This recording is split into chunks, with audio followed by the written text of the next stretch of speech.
How's your codependency today? I know mine today is a little out of whack. I'm having trouble. So I thought it was a perfect day to do this video, because when I am questioning where the other people in my life end and I begin, and I'm getting right in there and trying to fix, change, and make everything better so I feel better and more comfortable, I know I'm in trouble. Laura Lee Rosano, who is an author on Vancouver Island and has written the Jagged series, which is a brilliant series, by the way, if you're looking for information and education that is an easy read and easy to understand. It's brilliant. It's called the Jagged series, and it's available on Amazon. She says that a codependent struggles with a compulsive, illogical, and irrational obsession to fix, save, or rescue their addicted loved one while remaining oblivious to the rapid decline of their own health, life, finances, relationships, and sanity. Wow. What that means to me is I will sacrifice everything so that the other person is okay. I will give up what I need. I will give up what I want. I will give up everything for the other person. Holy cow.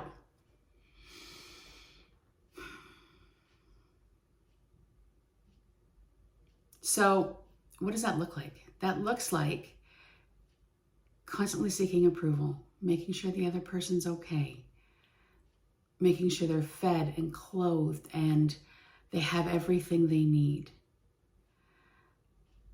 enabling, giving them money, doing things for them that they could be doing for themselves. I know it's hard. I get it. I hear it. I understand it. And I've lived it. I know. And what we do is we stop them from finding their own way. We stop them from doing the things they can do for themselves and potentially either getting better or getting worse. Now, here's the thing. Either way, getting better or getting worse will serve them. In my experience, what I know for sure is that people with substance use disorder or addiction only get better when the pain outweighs the fear. So the pain of using and drinking has to be greater than the fear of getting clean and sober, because it's unknown, it's terrifying.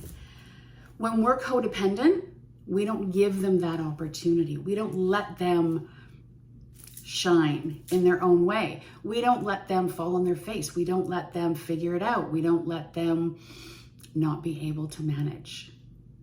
The only way they're going to change is if they can't manage, if it hurts.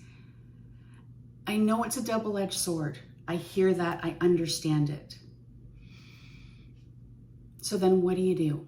What's the next piece? Okay, so you have to put your head on your pillow every night and go to sleep. I know that.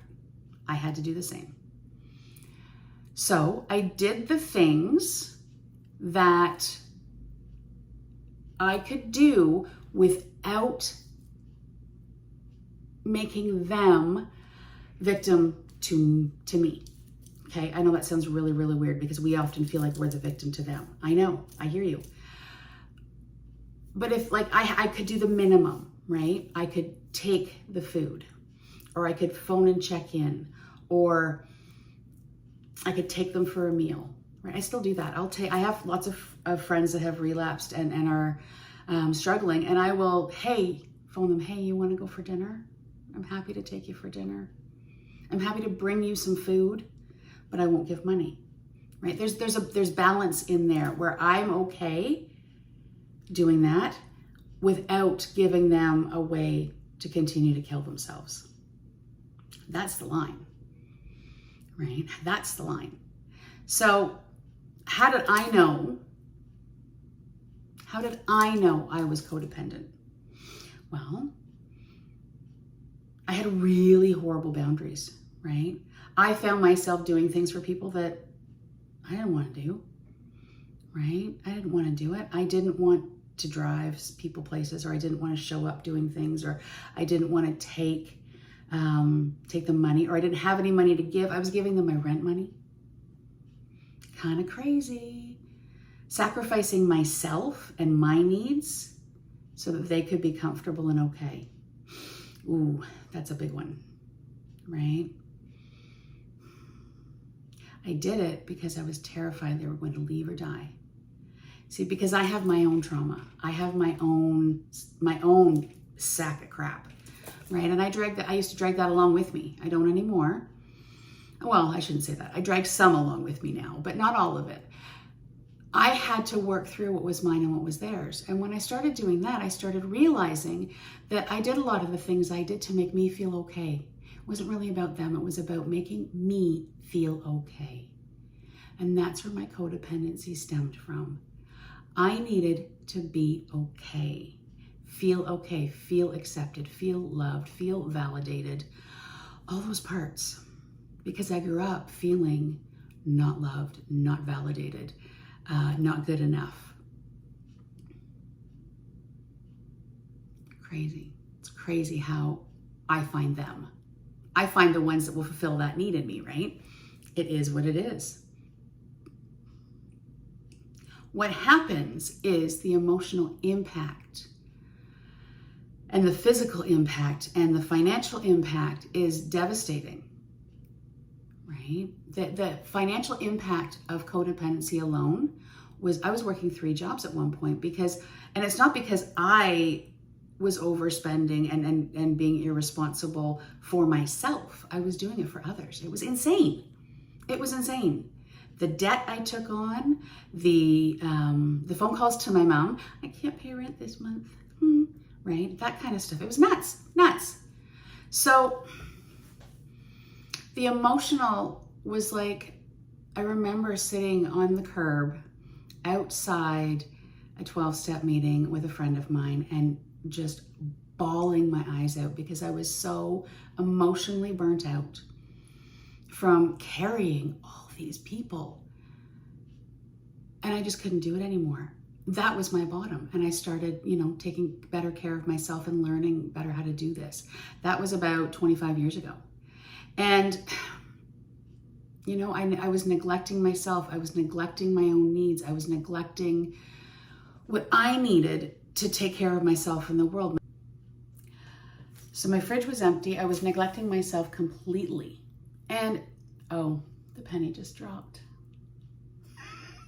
After all these years, I just got that my pain became greater than my fear, right? My pain of hitting my bottom and along the bottom, smacking my face, because that's what I do, became greater than the fear of letting go of all these people and learning to be okay with myself.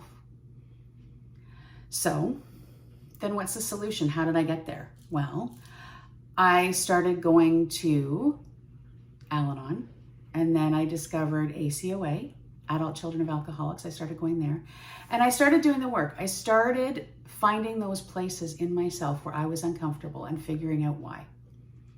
Best thing you can do is work with a therapist, a good therapist, who can find those places that helps you figure out why you do the things you do. Right? The uncovering, the discovering, and the discarding. Because codependency is not much different than addiction. It hurts us in a lot of the same ways. We're just not putting things in our body. We're using other people to make ourselves feel better. I know it doesn't sound very fun. It's just sucky. Really, it's just sucky. And so when we learn to take care of ourselves and manage what works for us and what doesn't work for us and standing up for ourselves and basically just empowering ourselves, we get to go on this amazing journey of discovering who we are, right? I didn't know I like to do a lot of the things I like to do. I didn't think I was creative at all. And then I figure out that I'm an author, like I can write.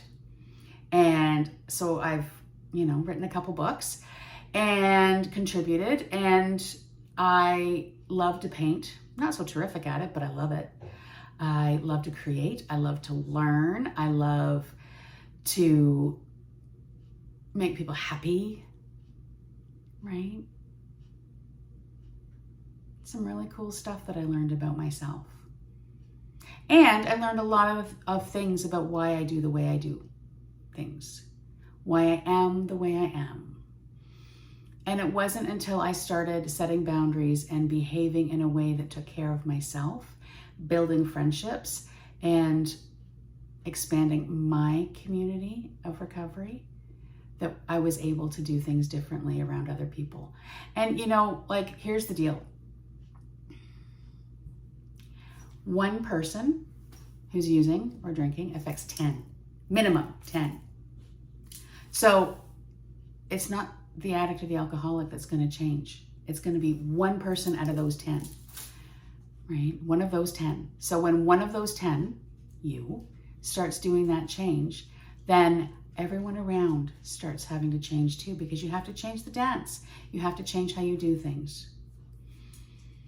As you stop being codependent and start being interdependent, which means depending on yourself, as you start being interdependent, all those people, they learn how to do things differently. They learn how to get their own food or get their own rent or figure things out. As you stop doing all the things that they can do for themselves, you'll find other ways to fill your soul. You'll find other ways to fill your cup. I know you will.